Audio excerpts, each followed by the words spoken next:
বৃদ্ধাশ্রমে দাদুকে দেখতে এসে তুর্য বলে, বাবা আমরা কেন দাদুকে এখানে রেখে যাই? তুর্যর বাবা ছেলের কথার কি উত্তর দেবে এটা ভেবে না পেয়ে বলে, বাবা তুমি তো জানো তোমার দাদু অসুস্থ, এর জন্যই রেখে যাই। তুর্য তখন বলে, তাহলে আমার নানা নানু তো আমাদের বাসায় থাকে, ওনারাও তো অসুস্থ।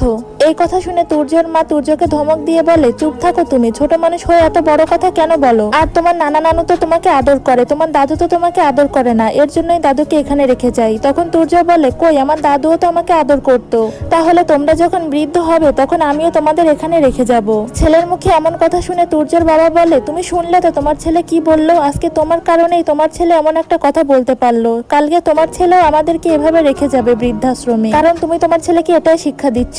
আর আজকেই আমি আমার বাবাকে নিয়ে যাব। এর ভেতরে তুর্যর দাদু সেখানে এসে বলে, বাবা তোদের জন্য আমার অনেক মায়া লাগে, তোরা এসেছিস আমার কাছে, বাবা তুই একটু আমার বুকে আয়, তোর জন্য আমার বুকটা হাহাকার করে। তুর্যর বাবা তখন তার বাবাকে জড়িয়ে ধরে বলে, বাবা তোমাকে আমি আজকেই নিয়ে যাব।